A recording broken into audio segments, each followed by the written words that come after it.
Hempstalk, thank you so much for being at this wonderful sacred event. It's always a demonstration of two things. It's a demonstration against the laws, and it's a demonstration that we can come together peacefully over and over and over with no problem. Because the only problem with the whole cannabis thing is the laws. Cannabis prohibition, as we know, is fixing a problem that doesn't exist. And we had Hempfest this year. It was our 20th anniversary. It was a hard year. Initially, we had a 5-month battle with the city over the permit. They didn't want to give us a permit to have the event because they were building a bridge, a sky bridge over the road and into the park. And it's a real big event with 250, I think, thousand people we had this year, 280,000, something like that. It's a big footprint event, and there's not a lot of places in Seattle to have Seattle Hempfest. And so we had a 5-month-long permit battle, and we sued the city of Seattle, and we won. And we won a third day. You know, the city said, you're too big for that park, and we said, give us a third day. And they says, well, why? And we said, because if you give us a third day, that Friday is going to pull enough off of Saturday that there's going to be enough room for everybody. It's going to work real smooth. And they said, well, where's your science behind that? And that's just a theory, and that's not proven. And when we won this year, we won the third day as well, and Friday was our most attended day, and Saturday was totally smooth. And we were right, and hopefully that's going to have an impact on next year. But every year is a struggle. Every year you got to fight for it. Freedom doesn't come easy.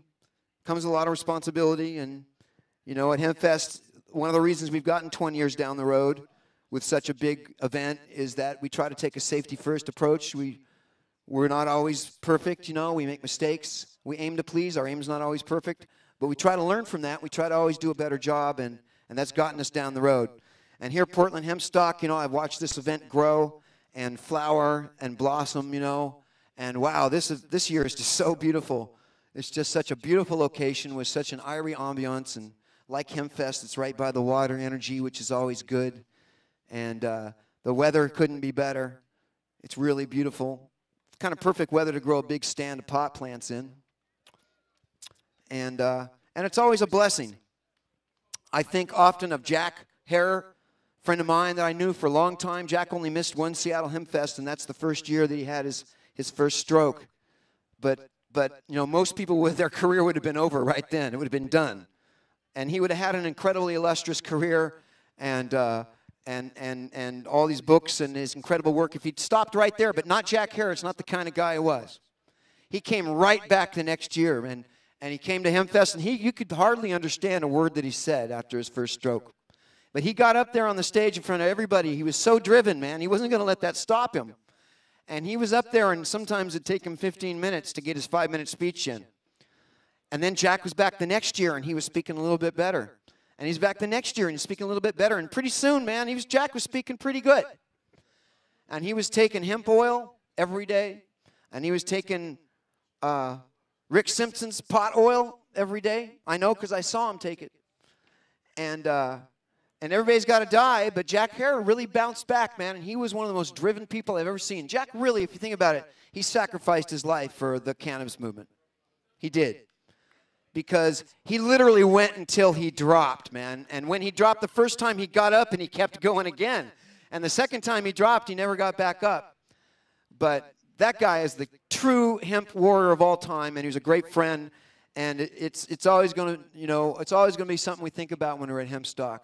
Of how much we love Jack. And all the people at Seattle Hempfest this year on our main stage and a couple of our other stages, we had something really cool. We had these thin, transparent prayer flags on this really thin mesh cloth that had pictures of all of our fallen folks, of all the people in the Hempfest family over 20 years who've passed away while they were working on the cause, while they were a member of Hempfest, of the family.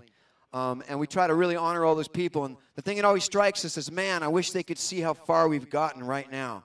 They'd be so proud of all of it, of everybody's work. So I want to thank all the volunteers with Hempstalk and everybody. You know, there's a lot in the cannabis reform movement, in the legalization movement for the last 25 years that I've been actively involved in it. There's been this kind of kumbaya camaraderie, this kinship. Everybody got along and everything was rosy and wonderful because the nuts and bolts dynamics of legalization were so far down the road it was irrelevant at the time. You know, it's like would you argue about crossing a bridge while you still have 20 miles of woods to get through? Probably not.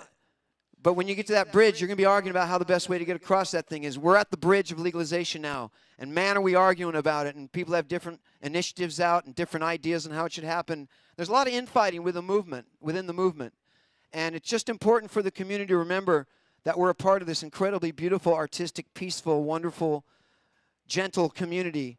And all the activists have to realize that we represent this huge community that's bigger than us. And to try to keep as much unity in our community as we possibly can while we increase the peace. Thank you so much.